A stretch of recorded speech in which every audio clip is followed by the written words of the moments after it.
theory always reminds me of a production manager that I had in one of my former organizations. So our production department, they had been pretty much turned upside down because they just lost their production manager. And that manager was basically a dictator.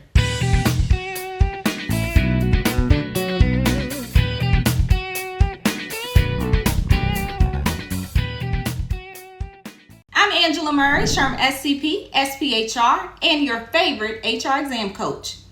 As promised, we're starting our month-long series on the leadership theories. And tonight we're going to cover 3 theories. I'm going to show you how easy these theories are to understand. We're going to start with the Hersey-Blanchard situational leadership theory.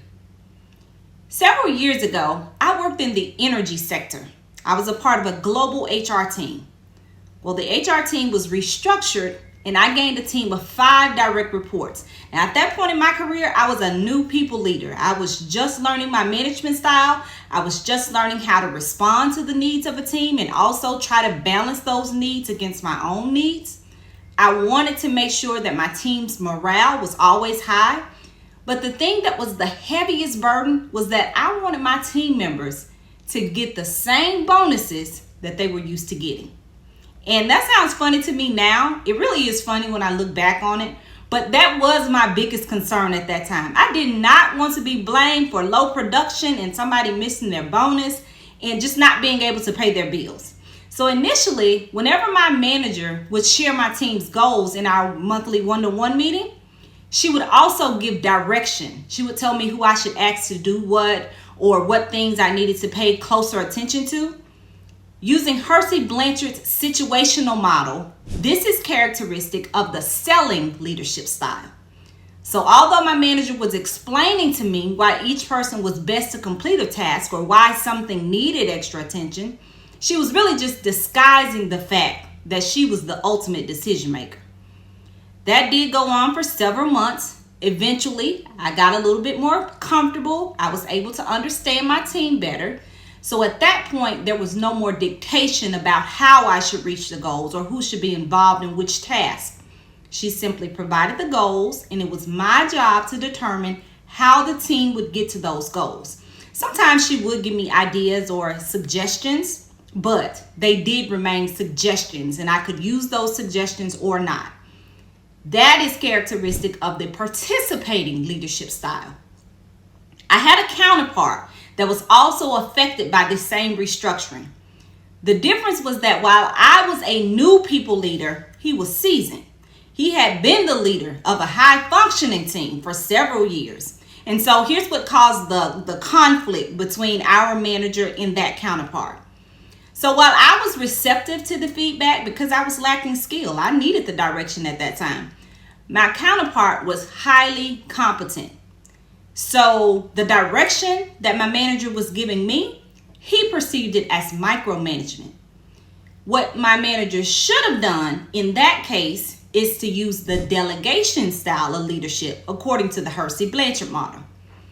Now my counterpart and myself, we were both responsible for 1 to 2 entry-level employees. I think I had 2 at that time. And these employees didn't have a lot of experience or a lot of skill in the industry. So, as is typical for less skilled employees, the leadership style most suitable was directing. So while I was being coached, my team was being directed. You might see a question about the situational leadership model on your exam as, according to Hersey-Blanchard's situational leadership model, which style of leadership would be most effective for employees of a first-year apprenticeship? You would know that the answer to that would be directing, because if someone is a first-year apprentice, they would be lacking the skill that's necessary to complete the job effectively. So that's what you're looking for. Now let's recap all that. Hersey-Blanchard's situational leadership theory defines 4 flexible leadership approaches that leaders can adopt. The first one, which is directing, is highly directive. So the leader makes all the decisions. This is suitable for employees who lack skill or maybe they lack experience. So this could be in entry-level employees or employees that are new to a project or are new to a team. The second is coaching. This is where the leader is directive, but also acts as a coach. They try to empower the employee and help develop their skill. Third is participating. In this approach, the leader gives little direction and acts more as a support. The leader might give ideas, but the employee ultimately decides on how to get the task done. The final one is delegation. This is a pretty hands-off approach. The employee directs his or her own path. The leader must decide which leadership approach is best for the team that they are leading or directing. The next leadership theory is Fiedler's contingency theory. And this theory always reminds me of a production manager that I had in one of my former organizations. So our production department, they had been pretty much turned upside down because they just lost their production manager. And that manager was basically a dictator. Besides that, he was rude and he just really didn't treat the employees the way they were supposed to be treated. So they brought in another manager from a sister plant. And this manager had been really successful in the past, turning around failing production departments. So he would come in, he would assess the situation, he would look at the equipment, the production goals, the responsibilities, and then he would create an attack plan. And that had worked really well in the past. But in this situation, what was not taken into consideration was the distrust of the employees. So remember, they had just been treated terribly, and their view of leadership was clouded. So while the manager's style of leadership had worked in the past, it didn't fit this situation because there needed to be more focus on the relationship between the leader and the team members, rather than just providing task structure to them. So according to Fiedler's theory, every leader has their own leadership style. And in order for a leader to be effective, you have to match that leadership style with the right job or the right situation. Every situation requires a different leadership style, and that's influenced by leader-member relations, task structure, and position power. Leader-member relations is about the harmony or the trust between the leaders and the team. Task structure refers to the clarity and precision of the task. Position power, that's the authority that the leader has to make the final decisions or to issue rewards or to issue punishments. So the leader in my organization had been successful in the past because in the past, the situation was favorable for him to be successful.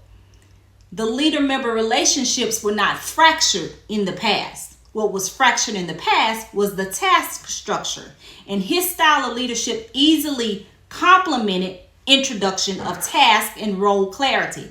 But in this situation where the member-leader relationship was fractured, his leadership style did not work for that. There should have been a leader brought in whose leadership style was more harmonious and more relationship-centered or more oriented around healing those fractures.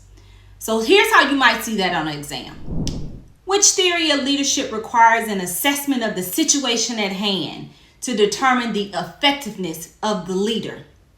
Then you'll know that it's Fiedler's contingency theory, because Fiedler's contingency theory says that the leader's style of leadership, their natural style, needs to complement the situation or the task at hand in order for them to be most successful. And the situation is dependent upon those three factors that we've just talked about. Our final theory is the trait theory of leadership. So this theory is related to the earlier great man theory. And that great man theory was developed like mid-1800s. And it says that there are certain characteristics that have been found in great leaders throughout history. And this ability is something that those people were born with. They were predestined to be great. So the great man theory went on to say that if these traits were not naturally existing, then they would never truly be great leaders. So the great man theory is often challenged because it can't really answer one obvious question. And that is, well, what about those people who aren't honest or who aren't courageous or confident, but they still are good leaders? Or what about the people who have all of those qualities but still are not good leaders? So the trait theory kind of borrows from the great man theory. It does agree that there are some traits that are associated with a great leader. So those are things like confidence or assertiveness or creativity. These things naturally lend to great leadership. But the trait theory also says that some of these traits can be acquired. So both theories acknowledge that there are certain common characteristics of great leaders, but they slightly differ in that the great man theory believes these skills must naturally exist. And the trait theory says that many of the characteristics do naturally exist, but also there is a possibility of acquiring what someone might be lacking.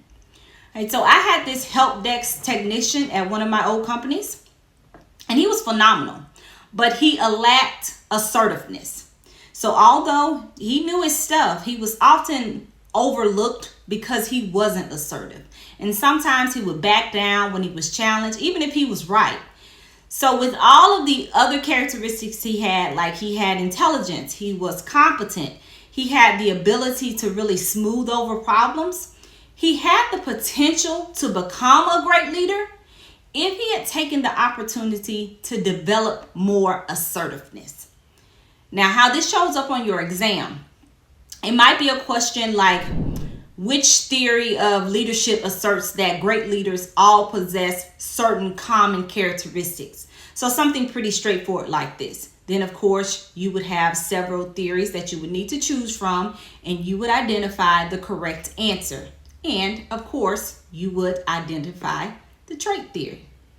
So that pretty much sums up the Hersey-Blanchard theory of leadership, Bitler's contingency theory, and the trait theory.